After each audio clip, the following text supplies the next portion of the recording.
Welcome to American Christian or Christian American once again.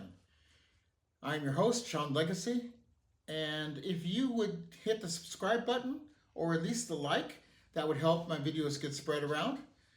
If you haven't seen my earlier videos, sometimes in the beginning I'm a little more slower track, but I'm trying to establish a baseline from where I'm going. If you could visit those, and if you don't visit all of them, it would be helpful, especially the first one and then on. But today we're going to talk about a couple stories that I have to tell. And these are stories from my own personal experience. What I'm trying to get across is, we talk about Christianity as well as other things. I've talked about racism a lot and how this country, the history of this country, the history of after the church with Catholicism and everything else. But today I want to talk about what it means to be a Christian and how sometimes people act one way in one situation and act another way in another situation. And we should be the same all the time. Now, we are going to stumble, we are going to fall, we're going to get our spiritual bloody noses because we tripped on ourselves. But the point is, are we in the game trying to get better, trying to do better? It's not about being perfect, but it's about also not being the opposite to what you claim to be.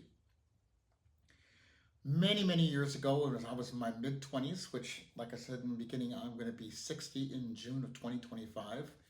This video will actually go out after that, the way I've got it scheduled.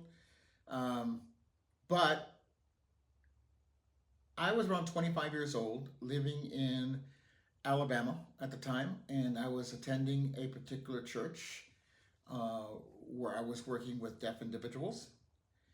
And I ended up needing an apartment. And I don't remember how I got hooked up with this person. But I'll call him Mr. FH. I got hooked up with him, and he was an insurance salesman. He also was a member of the church. He was actually a fairly upstanding, good member of the church. I don't remember exactly what he did. But he wanted to rent this apartment to me. He said that he could do it cheaply, but he needs some help repainting and doing different things about the apartment. So I was kind of in a desperate situation. I agreed, but I didn't know what I was agreeing to. I went into this apartment, and the refrigerator itself had been unplugged since the last tenant was there for months on end. And there was meat left in the freezer. And this meat had turned to black water or mush inside of this refrigerator. The sides of the refrigerator were all coated brown with a puffy whatever. It was bug eggs. Insects had infested this refrigerator.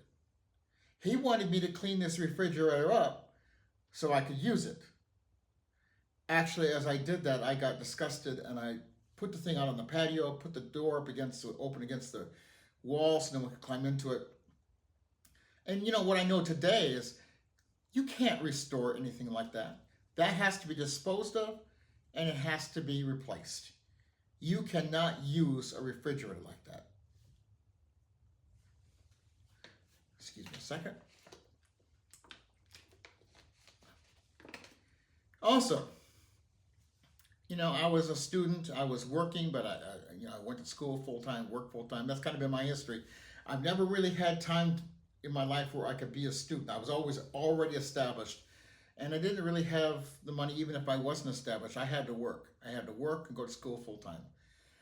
But I wasn't making a lot. So I had a mattress that somebody gave me and a box spring, which was laid on the floor. I had no frame for it.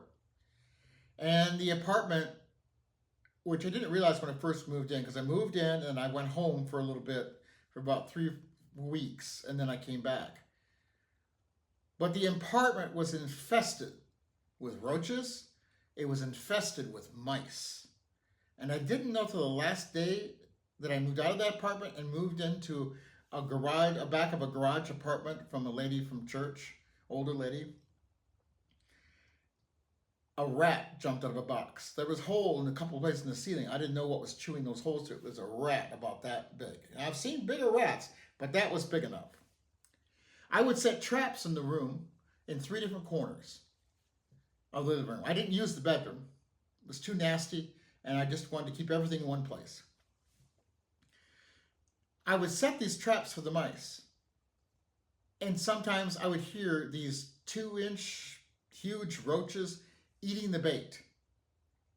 So the mice didn't get to it, the roaches did, but they weren't big enough to trigger the trap. Sometimes I would hear the trap snap, snap, snap all at once. 3 mice. Reload it, and it would go off again. I left the lights on at night and the TV running so I could sleep without hearing all the noises, and also as the mice would climb the drapes. This place was disgusting and nasty. Some holes in the windows which were just taped over. And this is what we would call a bungalow with another building right next to it. So there was an older couple living there. And I know they had to be dealing with some of this stuff too. There's just too much infestation going on. The walls were separated from the floor by like that, and you could see the mice running back and forth. It was an experience.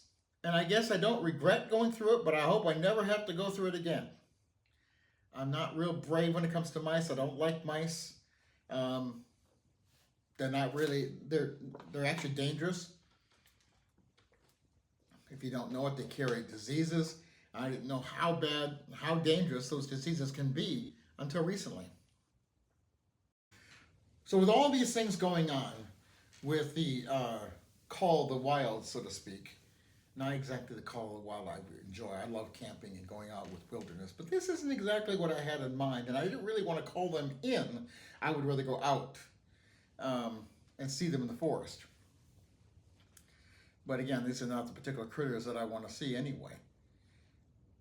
So all this going on, during this time, I got assaulted. I was delivering pizza at this time, one of my jobs that I worked at, and I was beaten over the head with clubs and other things. I had glass almost sliced my thumb off from here, and the tendons broke in my wrist. I had to go back and get the tendon surgically restored so I could bend my thumb. So now I'm injured. I've gone through surgery, and I'm laying with all these critters running around me while I'm hurt. I'm also going to school, and I do get back to work in a little while. Not right away. I'm on workman's comp, but I'm going to school, trying to make it through, and living in this place. This man was a slumlord, and yet he was an upstanding Christian. At least that's what the image he gave. That is not how we should treat people. If you're a Christian, the old phrase, well, this is just business. No, if you're a Christian, you should be the same regardlessly. Now, you may have different things that you do, and we do have different things that we show. We may not be as relaxed and joking on different things. That's not the same thing. That's just one part of our personality that are expressed in different situations, and which is appropriate and which is not appropriate. We might joke about certain things in one situation, where in another situation it wouldn't be appropriate. But we're talking about a set of values, that we don't treat people like that, that we don't treat people like they're worthless or less than human. We don't make profit off of people at their expense of their living. I could never be a renter, and knowing my renters had to live with dangerous diseases from mice or roaches. I would never propose that they use a refrigerator that was it's so degraded. I would have to buy them a new refrigerator. I would have to make sure the place is at least somewhat livable. The tub in that place, I don't remember exactly what it was, but it was just disgustingly filthy. I would never take a bath, and it was hard enough for me to take a shower. I had to clean that thing as much as possible. It still looked like a disaster, but it was just filthy. Now, let me give you another example. This is another time in my life, a little bit later, Actually, it was 15 years ago or something like that. And I'm back in Minnesota at this time. I have a house and I'm preparing to sell the house. And I'm going to be doing some changing and moving out of the state after I finish education. But for the time being, I'm going to move into an apartment. I wanted to add in a second bathroom in the house. There was already the plumbing put in, and there had been a shower there previously. It was my grandparents' home. So the shower was there, and the plumbing was there, and the walls were up. So I wanted to get the bathroom finished off. Well, there was a man at church who did some snow plowing for me.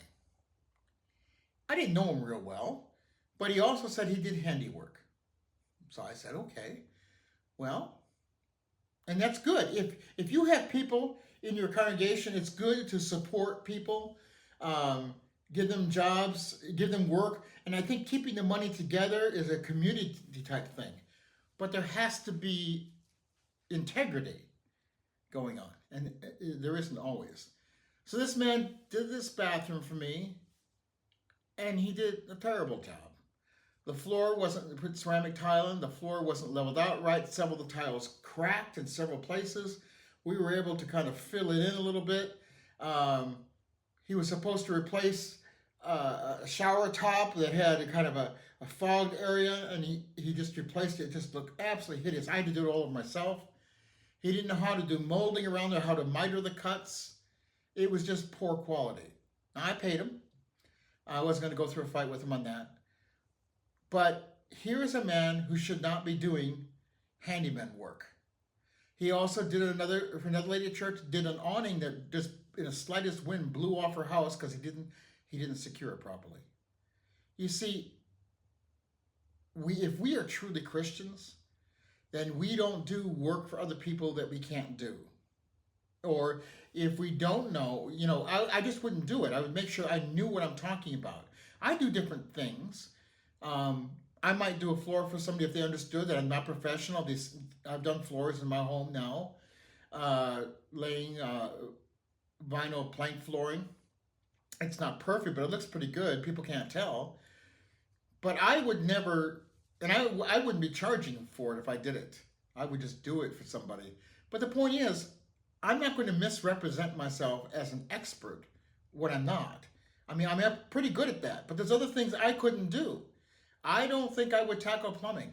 I could look at a lot of YouTube videos and stuff. Those are always helpful for things. I don't know that I would do that. And I certainly wouldn't do it in somebody else's house unless I'd done it on my own first. You see, we have to represent ourselves as Christians with truth and integrity. If you want to be a Christian, you have to, be the same in church as out of church. Because being a Christian is not like going to a social club. Being a Christian is receiving a message and living a message and sharing a message.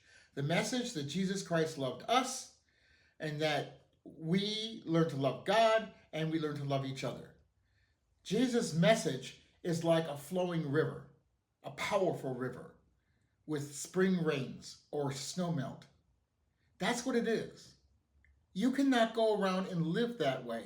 And if you are a person who goes to church and does that upstanding stuff and then turns and treats people like garbage, you're no better than Christian nationalism or other things in this country. You're no better than the person out there who claims not to be a Christian and doesn't do a good job. In fact, there may be contractors out there who are not Christian but still do an honorable job. Being a Christian is more than just the name. It's not about perfection. We may stumble, we may fall, but we have to be honest and caring and forthright. This is just some food for thought, because I've talked about from the beginning that I had several problems what I saw in the churches. And then we get back to what the church is and what the church isn't. The church is a family. The church is a source of God's love. The church is a place where we heal. The church is a place where we bond. But that's not what church is represented too much. They talk about it a little bit, but they still do the opposite things. You got too many people in business trying to bring the business to the church. You got too many church leaders who are in business and they try to run the church like a business instead of a family. We have to think better and different. And we have to discard what too many of the people in this country call Christianity, because it's not. Yes, it states about things that are wrong, but it does so in being human to other people, being kind to other people. That's not what God wants, you can tell them. But don't treat them like they're subhuman. Don't treat them like they're less than anything else. And if you are going to rent to people or you're going to do things, you treat them with respect. You don't put them in a situation where you wouldn't want to live. I'm not talking about it. The place has to be a fancy place. I mean, you may rent to lower income people, and but it should be clean and livable and not have to deal with rodents. It should be safe. It should have to deal with insects. They should have basic appliances that work, that are not dirty and filthy. If somebody destroyed something, I'm sorry about that, but you're going to have to replace it, because the next person comes along, you can't treat them like that. Again, until the next time, on American Christian or Christian American, God bless.